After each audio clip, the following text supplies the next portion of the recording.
Hello nga mga kasari, today ay Saturday at maraming nagtataka siguro sa aming mga suki dahil sarado nga kami ngayong araw. Maaga pa rin naman kami nagising dahil ang alas 6 pa nga lang ay gising na rin kami. Kapag araw ng Sabado is medyo late talaga kami nagbubukas dahil wala naman ng pasok. Pero ngayong Sabado nga ay iba ang naging simula ng araw namin. Maaga nga nagising ang aking asawa dahil sa kanyang ubo. Kaya naman nga bago pa ako makabangon para magbukas ng aming tindahan ay nakapagkwentuhan muna kami at nakapag-usap ng mga bagay-bagay. Dahil nga sa normal na araw ay gising ako, tulog siya, tulog ako at gising naman siya. O kaya naman kapag parehas kaming gising ay mamamalengke or di naman kaya ay pareho kaming busy sa makanya-kanya naming gawain. Kaya wala kaming oras na mag-usap o magkwentuhan ng ganito. Yung ibang mag-asawa, normal na ginagawa na nagkukwentuhan or napag-uusapan na kanilang mga naging araw ay kapag bago matulog.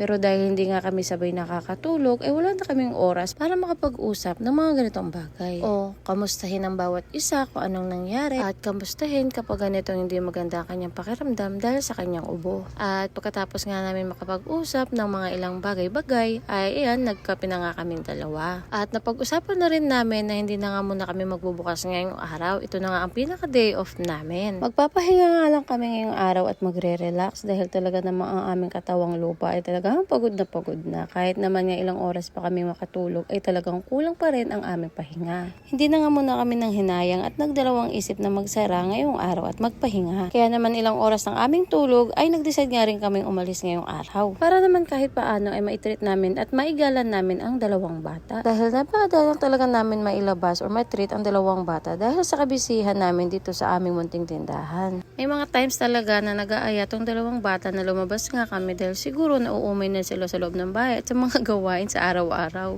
Kaya hindi na nga rin masama na makapagsara kami ngayong araw para makapagpahinga, mag-relax at makasama ang pamilya. Ayun nga, nung nandito na nga kami sa loob ay tamang window shopping nga lang muna kami, tamang libot-libot lang at huwag munang magpapabudol. Medyo matagal na nga rin ata nang huling lumabas kaming apat kaya naman talagang sulit na sulit ang paglabas namin ngayong araw.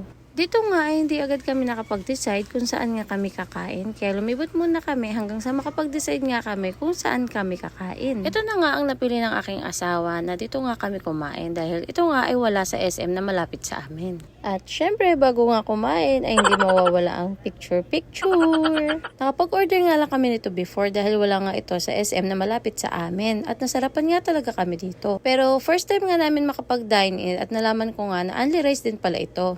Nakakatuwa lang talaga ngayong isipin. Dahil kahit paano, anytime na gusto namin kumain ng ganito, ay pwede na kaming kumain. Dahil dati nga, naranasan din namin ng walang makain, down na down sa buhay, at walang pera. At worst pa doon ay may mga utang pa. Kaya naman kung naranasan mo yung ganito, o nasa ganitong point ka ng buhay mo ngayon, huwag susuko at huwag mawala ng pag-asa. Samahan lang ng sipag at tiyaga, hindi man tayo maging kayaman ng iba, ay makakain man lang 3 beses isang araw, at mai-provide ang ating pangailangan ng ating pamilya. Dahil sa amin ngayon ay kahit paano ay sumasapat naman ang aming kita dito sa aming munting tindahan. Kaya naman may pagkakataon talaga na pinipili namin makapagsara at bigyan ng oras ang aming pamilya at bigyan ng oras ang aming mga sarili para makapagpahinga. Dahil wala pa ring tatalo sa mga oras na kasama ang iyong pamilya at makita silang masaya. O siya, at napakahaba na nga ng video natin ngayon. Bali pagkatapos nga namin kumain ay naglaro lang kami sa World of Fun at eto na nga at papunta na nga kami sa palengke. Dahil syempre, meron pa rin tayong mga kailangan bilhin para pag nagbukas naman tayo kinabukasan. Nang makauwi nga kami ay hindi pa nga rin talaga kami nagbukas. Bali nanood nga lang kami ng TV,